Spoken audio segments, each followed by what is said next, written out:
today we are at Project Iron Fire, and we are just doing a last-minute walkthrough to really showcase the home before it gets enclosed and insulated. All the plastic that you're going to see draped all over everything in the house is because spray foam is going to be starting in about an hour. And the crew is actually here. That's the banging you can hear in the background. They're here just putting up plastic to protect things that we don't want to get spray foam on. Yeah. Right? When they're spraying, they're hitting header cavities. We don't want to get any spray on the windows.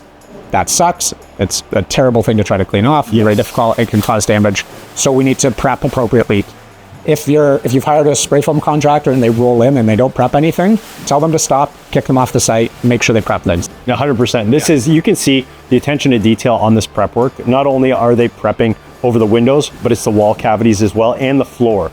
So there's a lot of time that it takes to actually prep this just to spray the rim joists. Yeah. So we're here in Old Oakville. This is a very sort of wealthy neighborhood in the sort of downtown Oakville. We're near the lake. This home is 6,000 square feet. And do we know what kind of money we're spending a square foot here? So this home all finished we're looking at about $1,000 a square foot right now. We'll see once all the final selections have been made and all the finishes go in. And it's an important point to note when we're looking at these kinds of houses is depending on the clients, depending on the budget, depending on the process, sometimes we start with a sort of a budget objective and we stick pretty well to that. And sometimes that budget grows and the clients get to select their finishes. And with some of those selections, maybe they decide, hey, I'm willing to spend X amount more because this is a feature that I really want. Right, you kind of work with them around this is what you need to be a high performing home. Yeah. That goes into that, and then they dictate, I'm going to spend X amount more because I'm going to wrap everything in marble. I'm going to go herringbone flooring. Yeah. And that's how you can go from $1,000 a square foot to $1,500 a square foot really quick. Exactly. A lot of the building science details that we talk about and that we look at, they're actually a very small percentage increase on the overall budget. If you have a builder that knows what they're doing, like you look at a $5-10 million home, it might be $20K extra on a $10 million budget. Right? It's marginal. You upgrade some of those finishes, you can spend an extra $200,000 on your millwork.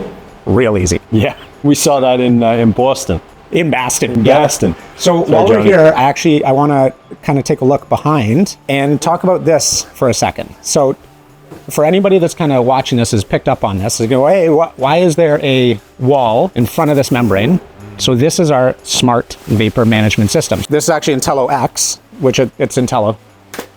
Look at that. So this wall, because there's plumbing on it, this is an exterior wall, we pre-insulated this wall and we ran our Intello over top of that, and then we built a false wall in front of it to keep all of our plumbing lines on the warm, dry side of this wall assembly. This is brilliant. We talk about this all the time. You never want to put your plumbing on an exterior wall. Why? Because then it's exposed to extreme colds. You don't want your plumbing to freeze. So you can see on this wall beside us, that is the actual exterior wall. Whereas we come over here, it juts out 3.5 inches, a little bit more for a bit of a gap in between. But because now this is a false wall, this is no longer the exterior wall. So all of our plumbing still is on the warm side. So this is the actual exterior wall, right? So this wall runs all the way through. And over here, we've pre-insulated so that we could get this false wall built in front of it. This is really well done. One of the things that we're very fortunate is in this day and age, we have camera phones. So we can prove to inspectors this is insulated. Obviously, that has our vapor management system on here as well. And then our plumbing is on the warm side. But not only that, going back to Project Network, if you're maybe a site supervisor or something, taking pictures of something like this and uploading it, I mean, this is to me, as someone who's a general contractor who's been in the industry a long time, like this gets me excited, seeing the attention to detail on keeping that plumbing on the warm side and doing your job properly behind the walls. 100%. I don't want to see a beautifully framed house. You're a site super, you did not frame that house. Yeah. The framers framed it, right? Give them the credit. What I do want to see is details like this, because this wasn't the framer, it wasn't the insulator, it wasn't the plumber. It was you as a site super making the decision that this needed to happen. Showcase this. Yeah, coordinating. This goes down to the site super. He's making the decision, okay, we need to frame this wall and we need to insulate this ahead of time. So documenting this type of work is exactly what you would want to put on Project Network to work with us. Yeah. So we're inside Project Iron Fire. Iron Fire. So that's so cool. It's called Iron Fire because of this enormous iron fireplace. It's steel, real like it's steel, but Iron Fire. Steel fire doesn't sound as cool. Yeah, no, we're going with iron fried. That's what we're sticking with. Yeah. So all of our final inspections, all of our final reviews have already been signed off. So site super with our VP of construction walk the house and make sure that everything is as it should be. That has already happened. We are here kind of rushing through because spray foam is happening in like an hour. We don't love to use closed cell spray foam. We'll use it in hard to reach areas, hard to detail areas, places that are difficult to air seal. This wall is actually not in any way, shape, or form difficult to air seal. So the zip system runs continuous all the way up on the exterior, and we're going to look at that a little bit later. That is our primary air barrier. So this air barrier is continuous. So you look at this and say, okay, why are we spray foaming that? Why don't we just put some bats in? And this is where I get into inspectors in Ontario don't understand how vapor barriers work, the need for vapor barriers and air barriers. So for years, they actually didn't understand that a 2-pound closed cell was an air barrier as well. And that was a point of contention that you had to push and you had to fight for on site. Yeah. And now they're like, okay, we understand that, but now there being an air barrier on the zip system as well. Yeah, so the concern here is vapor management, right? So not an air barrier, a vapor barrier.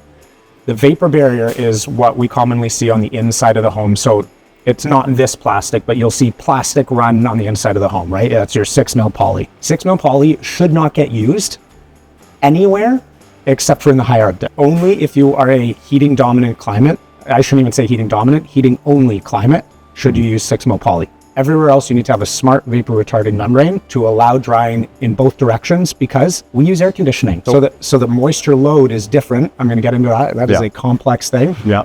Anyways, we use Intello Plus. This is wrapped around the floor system to make a continuous air barrier connection from the foundation up onto the first floor. The outside then gets detailed to that, right?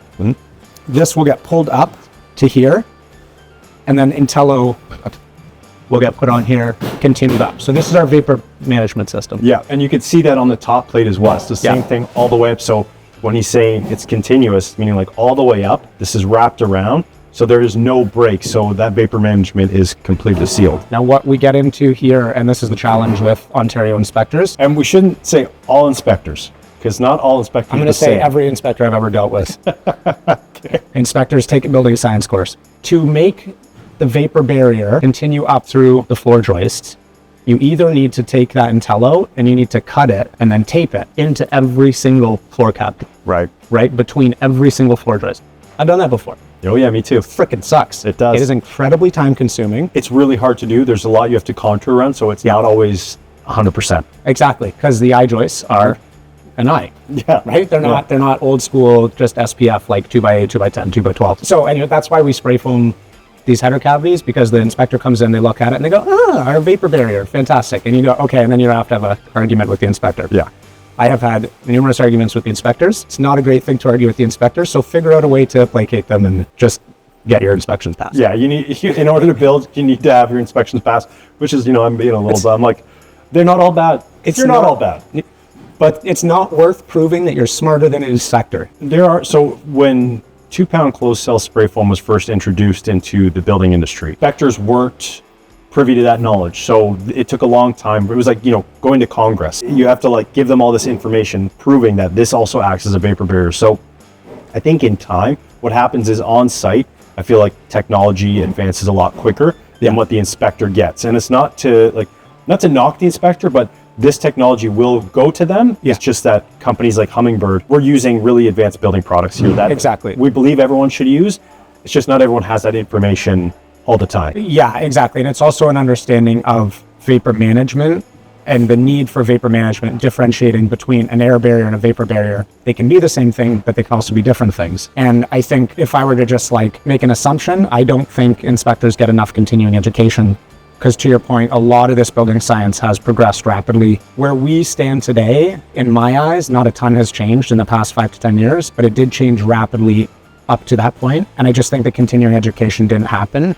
Well, and to your point, you think about when we went to George Brown, when we were in school together, we were learning old information that didn't actually apply to on-site practices anymore. So the same thing happens with inspections. So really, our whole industry just needs to improve. I think in general, there isn't enough training that goes into a lot of this stuff. Building codes as a whole are a bureaucratic process. Mm-hmm. So there's an aspect of building codes and the inspection system that isn't anchored in raw science. Like, it's not the best way to build something. It's not the best way to go about something. I posted a reel recently about using exterior continuous insulation, and people like lit me up, both positive and negative, right? And you get into these discussions around affordability and like, and I'm not going to wade into that because they are complex discussions, because you start looking at, to me, the need for continuous exterior insulation is a small budget line item and it makes the house better. People rightfully pointed out, like, yeah, okay, that's great, but what about the requirements from an ESA standpoint? Electrical, right? You start compounding these requirements that make the home better, and they do, and all of a sudden you've added $50K to the cost of a new build. Yeah, and that's not in everyone's budget. But that's not in exactly, right? So it's a nuanced, complicated discussion. Building codes, bureaucratic. The people that sit on the boards that decide building codes, they've got a horse in the race. So let's just leave it at that. Yeah. Get your tin hats, everyone. Get your tin hats.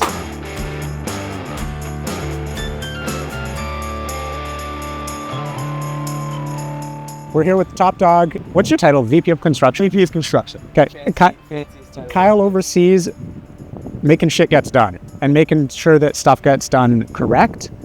Yeah. Part of the process at Hummingbird Hill Homes is we've got a number of checklists, and then we've got a number of quality control checkpoints. That's right. Built into the schedule. So the quality control checkpoints, there's four. There's four of them currently right now that we go through at every build, and the project cannot move forward until myself, or up in Muskoka, Jeff, runs through with the site super on site and basically fine-tooth combs the entire building for what that checkpoint is. So it starts coming right out of the ground. One of the first things we do is like pre-foundation wall pour. So just making sure, like, hey, we've excavated to the correct depth. You know, all your top of foundation heights are correct. Like, how did you get there? Show me the math. What's the drawing say? You go through all that stuff, and typically the site super has all that there for you ready to go. But sometimes you'll pick up little, like, hey, there was supposed to be a step in this wall. It's not there. And these are big ticket items, right? This is not just like going and making sure, of course, you want to mitigate mistakes, but these are like, if this goes wrong, this is going to cost us a lot of money. Yeah.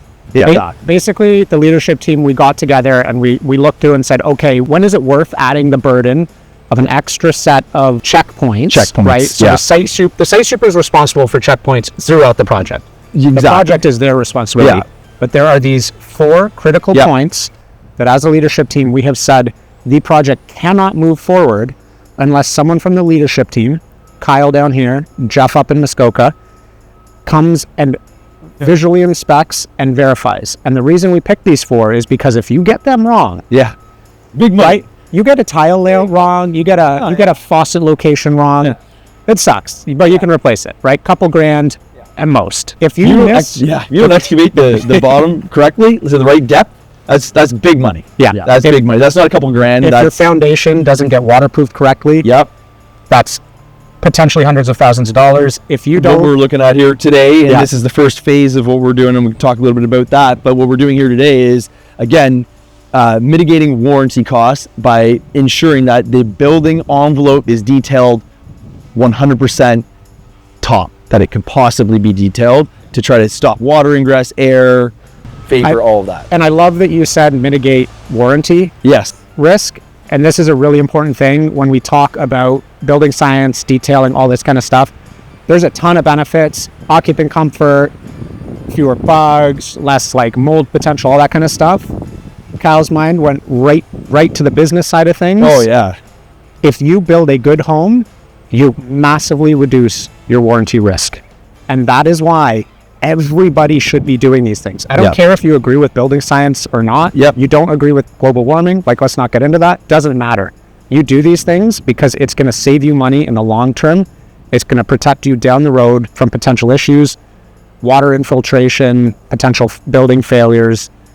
The sustainability and longevity of the home ultimately in the end is what's most important to us, but along the way this is top of mind for us. And as a builder and a business, it's like you're looking out for your top dollar, but that is mutually beneficial to the client, because you're making sure you're mitigating your warranty risk, which makes sure that the client has the best build possible. Exactly. I love that as well, because as a client, if you're assessing builders, if they're not worried about this kind of stuff, they're not caring about their warranty, which should be a red flag. Everybody can put fancy finishes in and make things look beautiful, right? Like you see a lot of builders being able to execute that, but when it comes to the actual nuts and bolts of the home, this is what is most important. Other companies can certainly learn from these processes. We're not going to sell coaching packages to people because I disagree with that. Not yet. Yeah, exactly. No, we're not going to disagree with that. We are going to provide a lot of these details for free on Project Network. We can't write processes for other companies. You need to know your systems. You need to develop your own processes. You need to develop them so that you understand how they work. What we can do is teach and instruct people on the framework, how to lay them out. Checklists are really just knowing your people. They're knowing the strengths and weaknesses. There's a number of standard things. Well, exactly. So when we built out these checklists, there is like hundreds and hundreds and hundreds of different people and trades that come through the homes to build these custom homes. With that being said, there's so many moving pieces. You don't need these checklists to build the house. You don't. But because there's so many moving parts and so many moving pieces, to have a reference guide, even for people that have been building, like one of our site supers, he's been building for over 20 years. When I showed him this, he was like, this is incredible. Now I'm able to just go to this document, you come here, we work through this, we won't forget anything, right? And then it actually helps us expose some weaknesses in the actual drawing sets and build plans off of like, hey, nobody thought this detail through. We've caught it, we're being proactive, we're getting on it earlier instead of standing there and going like, oh, what do we do now? And it's way too late because the insulator's already started to insulate and you don't have a plan forward, or it's happened and there's been a problem and now you're trying to fix a problem. You're essentially staying ahead of the problem. Trying to stay ahead of the problems as much as possible and being as proactive as possible. So that's making sure that you're spending less money fixing mistakes. Correct. While you're staying ahead of those mistakes. Yeah. And then you go like these checklists, I think we've got 40 of them built out, and it's right from the beginning all the way through the occupancy clean. So Ian kind of started this process. I would say there was like maybe 5 different checklists at the time. Yeah, and they were poorly thought through. And right, well, and again, and then when I came had on, the baby of the idea. Yeah, like, he's like, hey, we should have these checklists, checkpoint kind of items. And then when I came on board to Hummingbird, I had just finished basically building houses where I was like boots on the ground, like what Corey's doing, like what our site supers are doing. And I just kind of took it and ran with it and tried to get out of my brain like every single puzzle piece that I could think of, what can go in there. If I was going to hand this to my 10-year-old son, Ethan, go build this house, he could literally go through this list and build it. That's so brilliant. That was kind of the thought process. Make it idiot proof that anybody can do this. Yeah. And we add to it. Like we constantly add to it. We're constantly adding if something new comes refining. up. Yeah. And some things are like redundant, right? Like I've had gone through, because it is fairly daunting. I think there's over like 350 questions in there. But I think some of it was like repetitive. So it was like making sure like, hey, that's already been asked. We don't necessarily need to ask it 4 times. Yeah. And important to note, those 350 questions are broken into 20 phases. 40 phases. 40 phases, and those phases are tied to our schedule. Correct. So each checklist has a due date that's built into the schedule. That's right. So like your framing checklist should be done by, there's a dependency, I forget exactly which one it is, but exactly. And then again, so those are separate. We talk about those. Those are ever like ongoing through the entirety of the build. There might be a framing item that is left open from like the beginning of the frame almost to the very end because a detail hasn't been sorted out with the architect or designer or the client, right? So that is just an ongoing list that lives there throughout the entirety of the build, and we go back. And what do we do with that checklist item if it doesn't get closed off? Well, we have to close it off to be able to build. So the framing checklist. We run through our framing checklist. So there's one item that will. So it goes into a site tracking list. So basically, we have, like I said, 40 different basically packages, scopes that we run through. Anything that comes off that checklist, it will go into a site tracking log, which then populates into our dashboard so that somebody like myself can see like, oh yeah, right, I was with Corey a week ago and we were talking about the fireplace. So that will live there until we close that item off. Yeah. I was going to say, sorry, but why this is so beneficial, because some people might think, well, I know how to build a house. I don't need a checklist to follow this. Look, we all have bad days. We all have days where we get overwhelmed, where there's a lot of people on site and things get missed. So if you can reference one point where you have a team that's like, hey, here are some things that we need to make sure we pay attention to. That way, again, we mitigate risk, we mitigate problems from happening on site. You again save your bottom dollar and protect the client. So the checklist items, what happens with them when we run through the checklist is if it gets checked off and it's good, it's done, it's closed, it dies there. If we have what's called a non-conforming answer, right? So a yes or a no, depending on the wording of the answer, that is like, that's not a good answer. That or an open item that we need to track, go to the site tracking log. Correct. Which we call this is a site tracking log, which then hits our job dashboard so that the entire job production team can see open items. It flags you, for instance, if an item has been left unattended for 2 weeks or it's past a due date, Kyle gets a flag. He knows, okay, we need to follow up on this. Sometimes it's, oh, hey, we still don't have an answer, but I'm aware of it. Kick the can, right? As long as you are aware that you're kicking the can. Right. As an example, I got one here.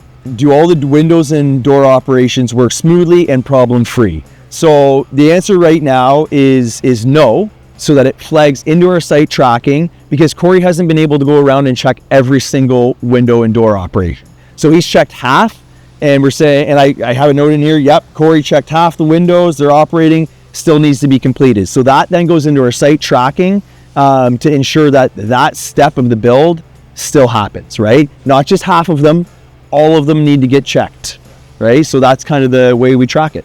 Well, it's because of systems and processes like this that Hummingbird can build at the level that they do, and what separates you guys from the rest of your competition.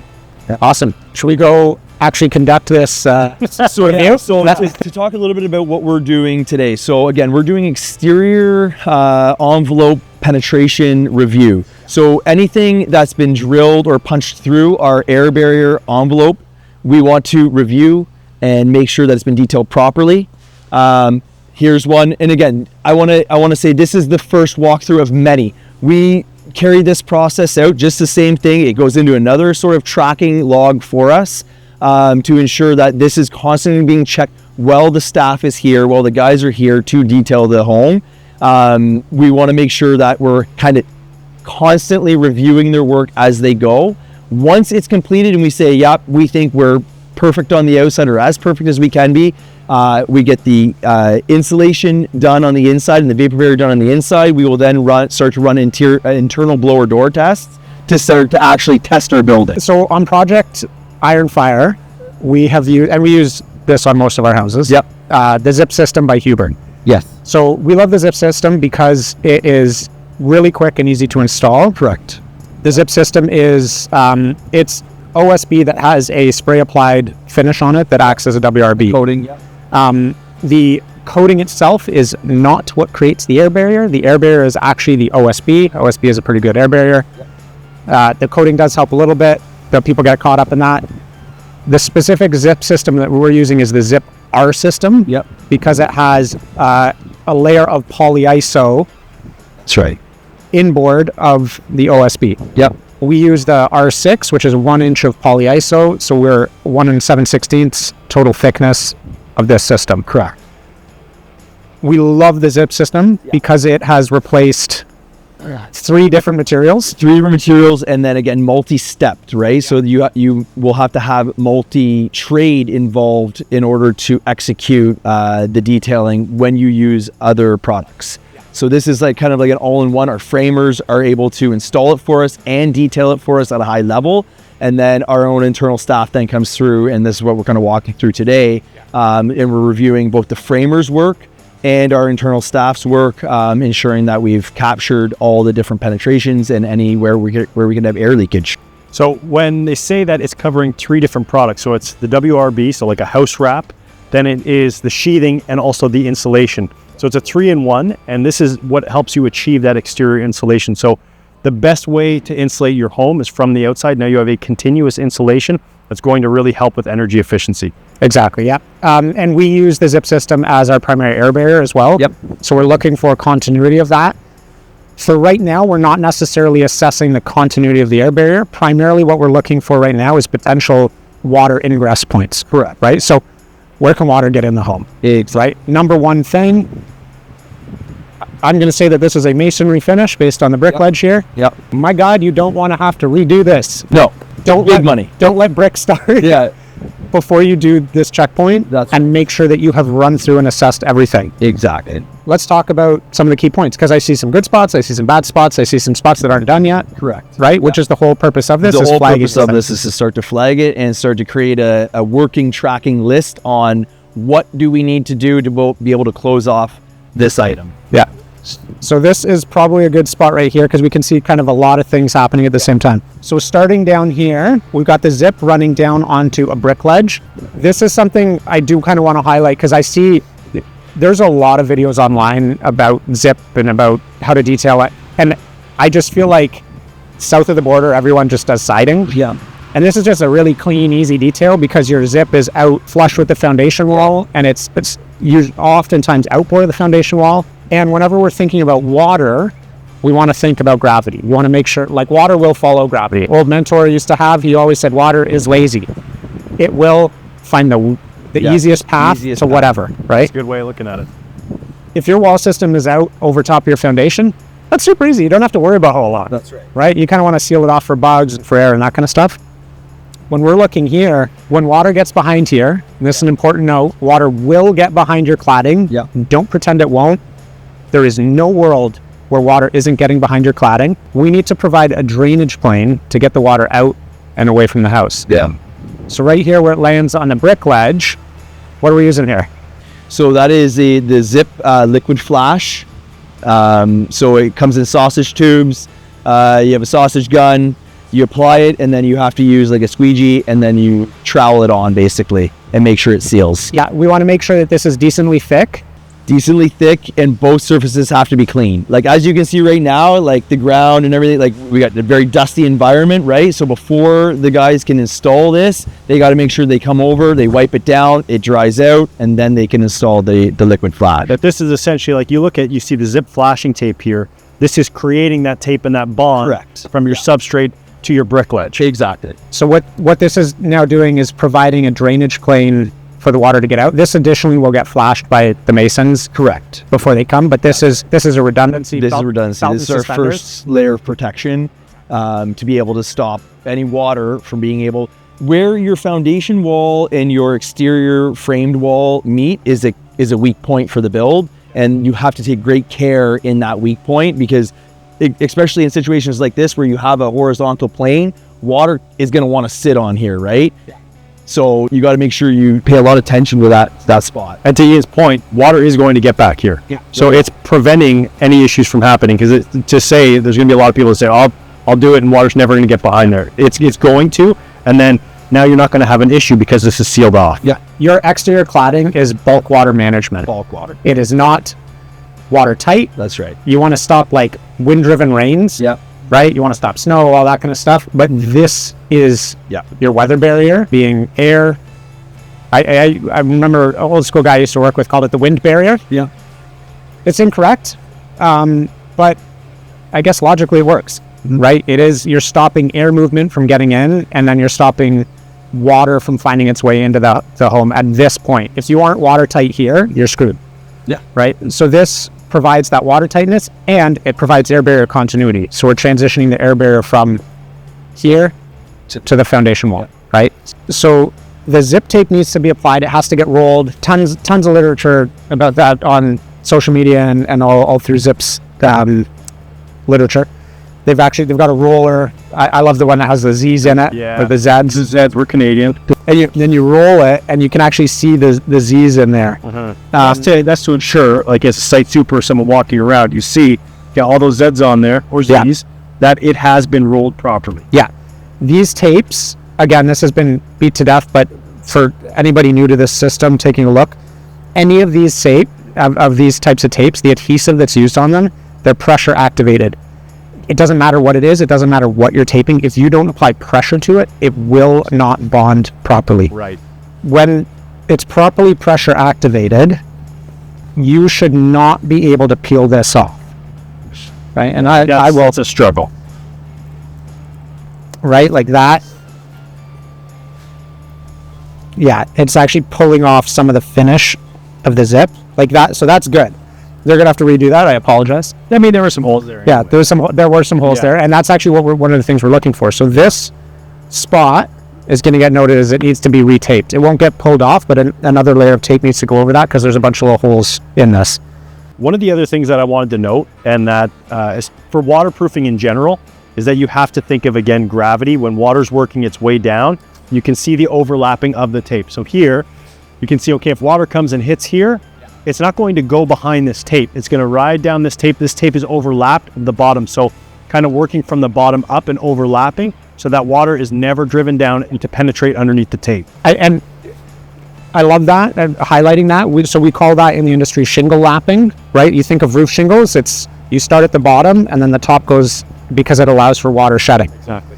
There's no adhesive in there, like there's a little kind of sticky bit, right? If you were to blast water against shingles up, water would go underneath the shingles. It's not designed for that, right? And that's why there's a minimum slope for shingles. I see this all the time with house wraps, right? Where you see the house wrap on there, and then there's like a piece of house wrap that goes behind it, and they stick some tuck tape on there. I'm like, are you just expecting that tuck tape to keep all your water out? I don't know if it's just laziness, lack of knowledge, but it's very simple that you have to think. And yeah.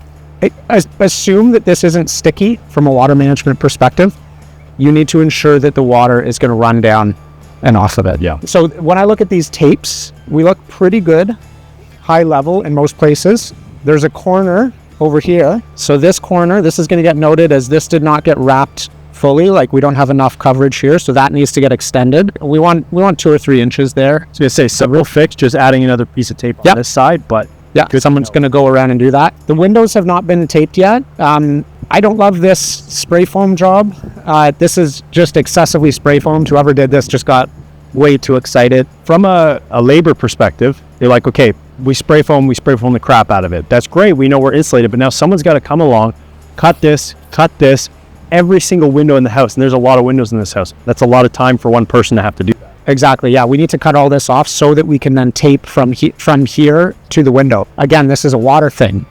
It's also belt and suspenders on air. People spray foam their windows for an air barrier and for insulation. Yeah. Right. You can shove bats in there. Doesn't help with air. Doesn't help at all with air. No. Helps with insulation, but it doesn't provide any sort of air barrier. The spray foam acts as an air barrier. I don't love it and relying on it as an air barrier because you will get movement between the frame of the house and the window. And over time, there's just concern that bond between the spray foam and the wood and the spray foam and the window, a crack will appear somewhere, right? Not a crack that matters in any way other than air. Yep. The one thing that this doesn't do well is water management, right? So if we get water in here, or if water happens anywhere at any point in here, I don't want to rely on the spray foam to keep that out. No. So we need to tape from here, and it doesn't matter if you're using zip system or something else, but you need to tape from your exterior weather barrier to the window. Exactly. Right? The frame itself. To the frame itself. If water gets behind there, you want to make sure, again, it hits that tape versus, okay, now it's hitting where the spray foam is and it's going to drive its way into the house. Yeah, exactly. So these are all aluminum windows. So these are large windows, right? And this is specific to, these are flangeless, right? So if you have a house with a flanged windows get detailed slightly differently. So this is specifically for flangeless windows, which is common at this level of custom home. So you need to ensure tape continuity from there to there, which is going to happen, but someone's got to cut off all that spray foam. Yeah, it's a lot of labor. These are the things as a builder, as a site super, and from a process perspective that you need to be present on site to look at to say, like, here's where we can improve. Yeah, so this would be feedback to the window installer, and specifically to whoever put this in. In all honesty, it might have been somebody internal. I'm not sure who sprayed the windows, but this would be a learning point for whoever did this. Yeah, probably going to be a laborer or someone that does, site work that comes around to cut that out, clean that up. Yeah. But it is an expense. I mean, when you're looking at the grand scheme, not a huge expense, but every dollar matters on a job site. Yeah. And it makes the whole process slower. It means somebody's up on a ladder longer than they need to be. Yeah. Right? You're cutting off the spray foam and it's like flopping all over the place and blowing in the wind. It's no bueno. No bueno. Up here we got a wire penetration that needs to get detailed. And you can see over here, there's a wire penetration that is detailed. So you can see kind of like the before and the after, how it is properly done. So this one, we're actually going to need to make sure that we pull that and do that separately. One hole, one wire is generally the rule that you want to follow for this kind of thing. So there should be 2 holes there. It is hard to detail between wires. When you have lots of things coming through a single hole, it's really hard to get in between the things. 2 wires, not so bad, it's doable. We'll kind of take an assessment whether or not we drill another hole for this one. If you get bundles of like 6 wires, you are never going to detail in between every single one of those wires, right? So you want, generally in passive house principles, you say 1 hole, 1 wire. As we're walking around and doing this sort of exterior review, I noticed a spot that is not yet complete. So I was just chatting with Kyle about, okay, what's the plan here? Yep. So up here, we have a whole bunch of incompleteness. And this is from an air barrier continuity standpoint. Right. We're less concerned, especially under, because this is a roof, Yep. right? So we're going to be watertight up top. Hopefully. We better be. This spot should never see water. If it does, something's going on, or we got like a hurricane, or there's a hurricane. Yeah. There's a problem. It might, but it's going to be rare. So when we're looking up, and specifically under there, that will never see water. No. Right? No. So from an air barrier standpoint, we want to make sure that that all gets detailed. And this is a challenging spot to detail It is. because of the I-joist running into Right. Outer detail. And then we got the steel beam there. Steel beam. Is that steel beam thermally broken, or does that run right into the house? Nope, that runs right in. So that will have to get it insulated from the interior all the way through. I believe it's like 5 feet or something like that. And spray that? Spray that, yeah. Yeah, so those get sprayed. That is, I don't love that. It's an unfortunate thing that we deal with all the time Yep. at this level of custom home. Yep. They just like, you got cantilevers Yeah. everywhere. So there's stuff running right through your air barrier. Exactly. It's impossible. It's not impossible. It's difficult to thermally break that. Again, It needs specific engineering. it's specific engineering achieve it, and yeah. it really has to get picked up like pretty early on, and integrated into the design of the actual structure of the home. Yeah. So as builders, And stuff like that. Exactly. happen where they have these thermal break pads that basically go in between connection details and thermally break an exterior beam coming through into the interior of the home. yeah. Basically, the struggle is that, okay, we're airtight on the outside, we're taking care of, our water penetrations, but anytime there's a beam or any sort of penetration going from inside the house, so there's a cantilever going outside, it's like now we have to worry about making sure that around every I-joist, which is a complicated shape, we're not just standard 2x, now we have to make sure that's watertight. And to your point, water's never going to come down from here because we're going to have details up above to make sure it doesn't come through. Yep. But still, we're not going to just rely on that. We're going to make sure it's done properly. And that's where having, Huber, with zip systems. Liquid flash. So that's what we're gonna do. There's a couple different methods. You could tape basically this whole connection detail in right now, or we're gonna liquid flash it. So I spoke to Corey the Site Super. We spoke about liquid flash is probably the easiest and cleanest application that we can do here versus trying to origami tape into some of these different turns. And I think that's an important point to note. And one of the things that we are always considering here at Hummingbird is we're a larger builder. We employ about 60 people total. Yep. 30 plus of those are 35 to 40 of those people are on site. Yep. And then all the subtrades that we work with. We need to have systems that are easily trainable, right? So again, you get into like a lot of the passive house stuff and the way that things get detailed.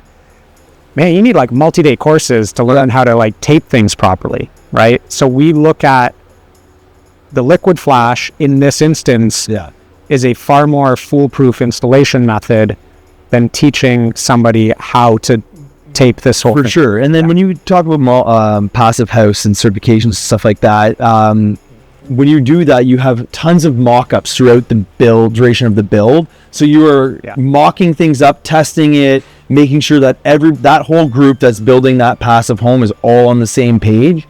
Not every house is going to be able to afford the time and the money to be able to run that process.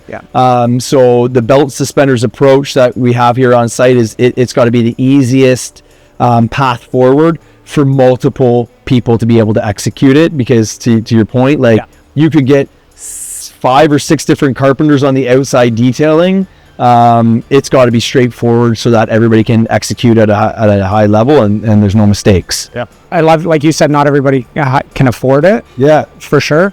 Not everybody wants it. No. Right? The houses that we build, every one of our clients could afford it. Yeah. We've got like maybe 1 in 5, probably less than 1 in 5. Nobody wants the passive house level of detailing, but maybe 1 in 5 want something approaching that. Yeah. The vast majority is just they want a beautiful home that's going to last them, right?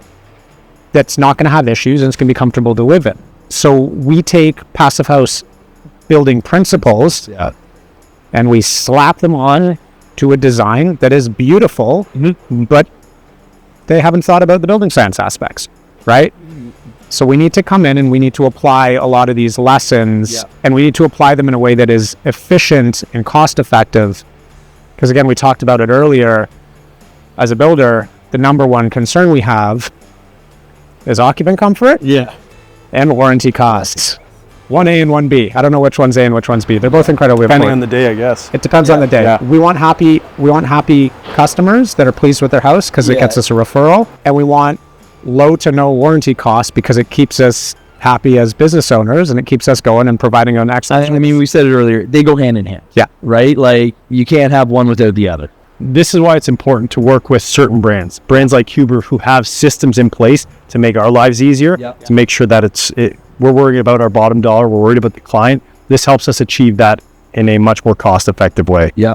And again, simplified, right? They've got multiple products that you can use in different situations. Like you can see there's 2 different situations we have here. We're going to use the liquid flash around some of the trickier detailing spots, around the eyes of the joist so that you can really detail that. And then you get straight runs where we can use tape. And this is, people might say, well, this is a more expensive product.